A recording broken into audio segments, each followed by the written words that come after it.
हरे कृष्णा। भगवान राम भी ऐसे शैतान शूद्रों को, जो अधर्म के रास्ता दिखाने वाले होते, अधर्म के रास्ते चलने वाले होते, मृत्यु दंड दे की संसार की शिक्षा दिए। आज ये हाथरस की जो सैकड़ों लोग मरे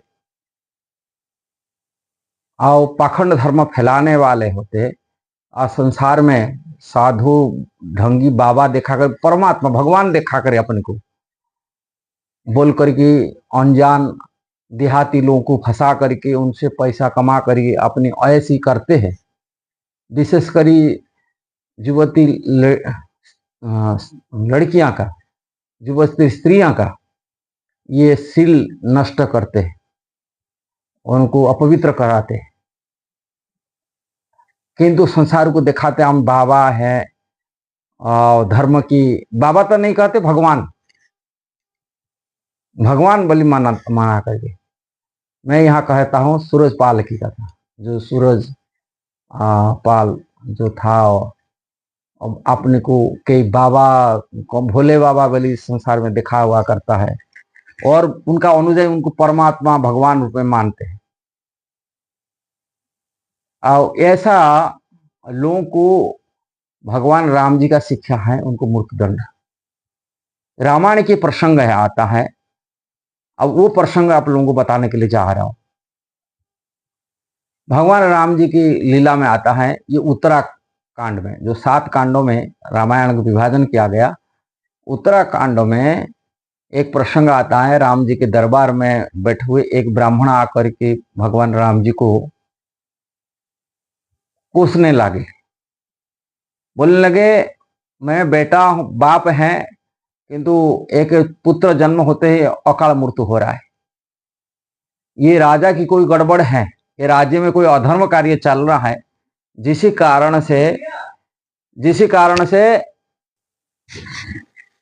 अधर्म हो रहा है राज्य में, जिसी कारण से पिता रहते रहते पुत्र की मृत्यु हो रहा है। यह अकाल मृत्यु हो रहा है, समय आए नहीं, बाप नहीं मरा, बेटा मर रहा है। इसलिए राज्य में कोई गड़बड़ है, अधर्म चल रहा है, जिसी कारण से आपके अधर्म राज्य कारण से ऐसे अघटन घट रहा है।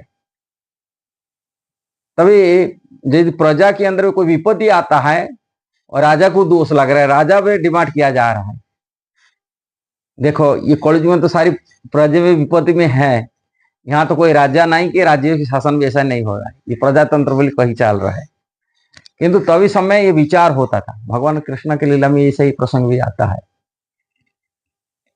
ऐसे ही राम जी की दरबार जब राम जी विचार करते, हाँ ये तो राज्य की कुछ गड़बड़ होता होगा, जिसके कारण से मेरा राज्य में एक ब्राह्मण का पुत्र अकाल मृत्यु हो रहा है। तभी राज्यसभा में बड़े बड़े ब्रह्मर्षि राजर्षि सब बैठे हुए, गुरु वशिष्ठ भी बैठे हुए, नारद जी बैठे थे। नारद जी, भगवान राम जी तो मनुष्य हिसाब से लीला करते, मानव रूपे अपने को मनुष्य मानते, भगवान रूपे नहीं मानते थे, कभी भगवान रूपे घोषणा नहीं किए। किंतु उनकी अलौकिक कार्य, शास्त्र के जो सिद्धांत है, वो भगवान रूपे कहा जाता है। भगवान के अलौकिक कार्य, उनकी जन्म कर्म दिव्य होता है, वो दिव्यता से, दिव्य मतलब अलौकिक होता है, जिससे पता चलता है ये भगवान है। किंतु भगवान कभी दावी नहीं करते मैं ईश्वर हूँ, प्रभु हूँ, मालिक हूँ, भगवान हूँ, कभी नहीं बोलते थे। एक मनुष्य हिसाब से लीला करते थे। नारद जी को पूछ रहे हैं, मेरा राज्य में कहाँ हो गया, आप तो सब कुछ जानते हैं, आप देवर्षि हैं, साधारण मनुष्य की ऋषि नहीं है, देवता की ऋषि है, देव ऋषि, सब जानने वाले, मेरा राज्य में कहाँ गड़बड़ी हो रहा है, आप बता दीजिए। तभी नारद जी कहते हैं, आपके राज्य में दक्षिण दिशा में एक शूद्र वो ध्यान कर रहा है। ध्यान करना त्रेता युग की जो धर्म नहीं होता है, त्रेता युग की यज्ञ धर्म जो होता है आध्यात्मिक साधन के लिए, वो यज्ञ मखई द्वारा, कृत्य ध्याते विष्णु तृतीया जजते मखई, द्वापरे परिचय जो कड़ोत्ताधारी कीर्तनाथ, ये भागवत में दिया गया। 4 प्रकार 4 युग की साधन है, जो आध्यात्मिक क्षेत्र में आत्मकल्याण के लिए किया जाता है। एक शूद्र है, वो शास्त्रों को नियम को तोड़कर अपने हिसाब से ध्यान करता था, जिसी कारण से उसको अधर्म माना जाता था। और ध्यान करना त्रेता युग की धर्म नहीं है साधन का, और इसलिए उनको दंड विधान होना चाहिए और उनको मृत्यु दंड होना चाहिए। वशिष्ठ जी न्याय विचारते, गुरु जी कहते, गुरु जी की परामर्श लेते थे हर चीज में। भगवान राम जी जो भी कार्य करते थे, गुरु जी की परामर्श लेकर, मंत्रिमंडल परामर्श लेकर उनको मृत्यु दंड दिया जाए। भगवान राम जी पुष्प विमान मंगाते वहां जाने के लिए। अब पुष्पक विभीषण समर्पण किया था, आपकी सेवा में लगी रहेगा रावण की मरने के बाद में।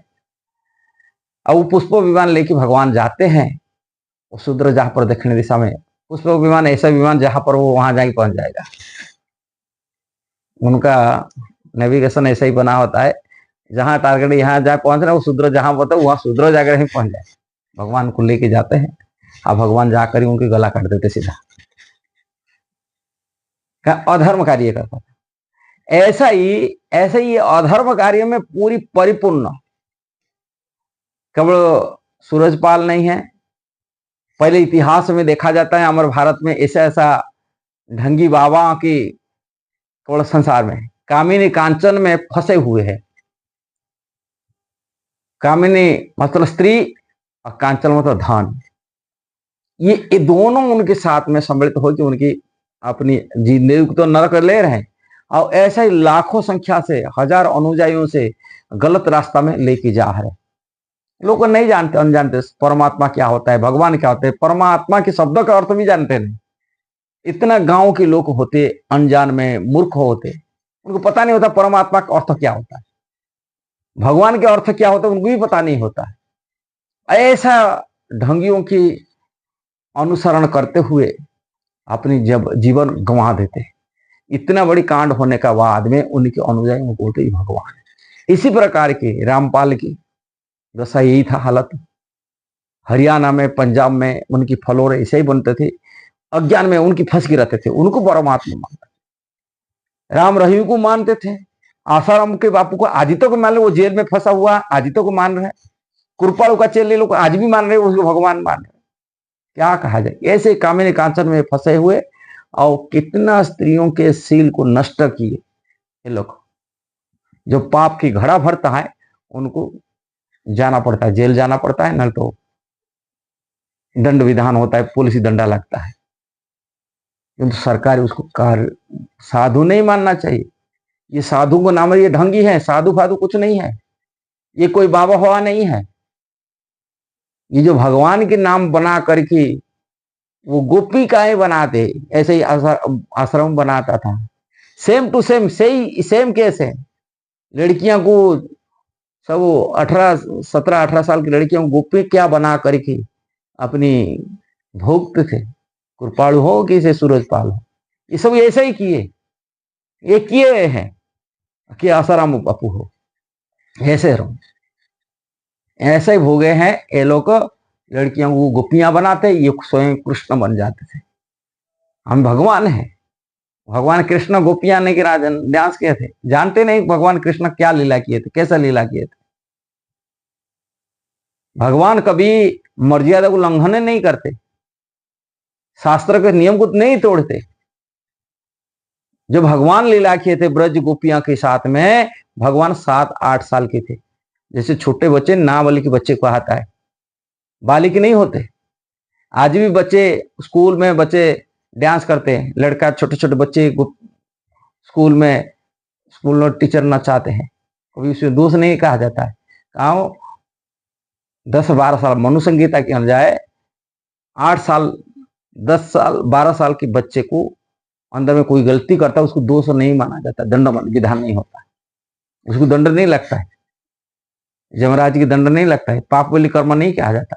बच्चा है।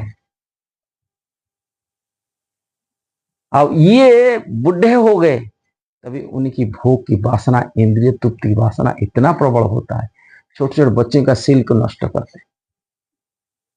और जिसकी पाप के कारण से जब घड़ा भरता है उनको ऐसा कार्रवाई होता है। ये तो ऊपर लोग मर गए, इनकी घड़ा का परिपूर्ण हो, अभी पुलिस के हाथ में पकड़े और भय से भाग रहे, छिप रहा है। क्यों छिप रहे हैं? यदि परमात्मा है, भगवान है, इतना सर्व सामर्थ्य है, पुलिस की भय से क्यों भाग रहे हैं? ये देखना, लोग नहीं जानते, अनजान लोग होते उनको इतना मूर्ख होते क्या कहा जाए। कुछ तंत्र मंत्र सीखते हैं लोग, तांत्रिक होते हैं, कुछ प्रायतः ये जो बाबा लोग होते ऐसे जो देखते हैं ये झूठा खिलाते हैं। मैं देखा हूं ये लोगों को, कई है, कोई पड़ भी अपनी झूठा पान खा करके थूक फेंकता था, संतरा खा के थूक फेंकता था, सब उसको खाते, झूठा खा के उनकी समाहित होते। ऐसे ही हमारे वहाँ मथुरा में जय गुरुदेव, वो भी आलू खाकर झूठा कर फेंकता था, वो झूठा खा के ये करते थे। ऐसे ही कुछ ना कुछ तंत्र की विद्या सीखते हैं, जिस प्रकार वो उनकी झूठान खाकर ही कोई सम्मोहित हो जाते। और गांव के लोग, उनको क्या पता होता है, सिद्धांत क्या बात पता होता है, शास्त्र क्या ज्ञान होता है। ना गीता भागवत वो लोग पढ़ के रखे, ना हम रामायण के हैं, भागवत हैं, महाभारत हैं, ईश्वर शास्त्र, वैदिक शास्त्र, भगवान के बारे में चर्चा हुई, उनको क्या ज्ञान है। वही जो पाखंडी जो बताए देंगे, उनकी बातों में, उनकी शब्दों जाल में फंसी रहते हैं और उनकी खेतीबाड़ी करते, पैसा कमा करके उनको दिला देते। बोले गुरु की सेवा होता है, भगवान का सेवा तो गुरु नहीं, भगवान का सेवा हो रहा है। और लड़कियां, गांव की स्त्रियां ये सोचते हम तो भगवान मिल गए, भगवान का अपनी शरीर दिला दिए, उन्हीं की भोग में समर्पित कर दिए, अपने शरीर को इनकी इंद्रिय तृप्ति में लगाए। अब बहुत प्रसन्न होते उसमें, बोले हमको आलिंगन कर रहा है, हमको हक कर रहा है, हमको अलग अलग जो शरीर संग कर रहा है, हम भगवान के साथ संग कर रहे हैं, परमात्मा के साथ संग कर रहे हैं। यही तो आत्मा परमात्मा का मिलन वाली भावते सोचते, अंग संग कर रहे हैं।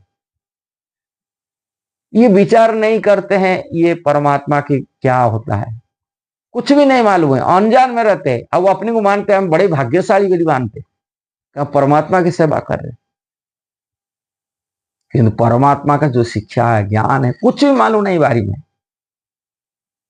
इसलिए बड़ा दुर्भाग्य है भारतवर्ष में इस प्रकार ढंगियों की। इसलिए उनको सरकार जो बनता है, वास्तविक राजा जो होता है, उसको मृत्युदंड देना चाहिए, फांसी में चढ़ाना चाहिए, तभी राज्य का कल्याण हो पाएगा, संसार का कल्याण हो पाएगा। ऐसा ढंगी बाबा को, ढंगी बाबा तो नहीं, ये लोग पाखंडियों को बाबा कहा नहीं सकता। ये लोग मूर्ख है, खुद मूर्ख है, पता नहीं होता क्या सही क्या गलत है, जानते नहीं, शास्त्र पढ़ते नहीं। कोई परंपरा से ज्ञान लेना, वैष्णव क्या होता है, परंपरा से शिक्षा लेना कि शास्त्र में क्या लिखा है जानकारी, उनको पता नहीं होता। अपनी कुछ ना कुछ तंत्र मंत्र से करके अपनी संसारी को ठगने के लिए एक चीटर होते, पाखंडी होते। इसलिए समाज को बचाना चाहिए। समाज जो भी, ये वीडियो को मैं कहने का तात्पर्य, समाज को ऐसे लोगों को आज भी जो अंधविश्वास रखे, भक्ति करना कि भगवान के शास्त्र, ये अंधविश्वास पर नहीं चलता है। जो धर्म है आध्यात्मिक, वो अंधविश्वास नहीं है, ये साइंस है, विज्ञान है। भगवान गीता में कहे प्रत्यक्ष अवगमम सुसुखम कर्तु अव्ययम, अव्यय ज्ञान में तो ये प्रत्यक्ष अनुभव करने वाला, ज्ञान देने वाला साइंस है। ये भगवत गीता, ये विज्ञान है, साइंस है, अनुभव कराने वाला चीज है। ये अंधविश्वास के ऊपर भगवान गीता प्रवचन नहीं किए कि हमारा वैदिक शास्त्र अंधविश्वास नहीं होता। वैदिक शास्त्र एक विज्ञान होता है, वो विज्ञान के आधार पर उसको प्रैक्टिकल अनुभव किया जाता है। यदि वीडियो सही लगा उसको जरूर शेयर करना, सब्सक्राइब करना, लाइक कमेंट देना। हरे कृष्णा।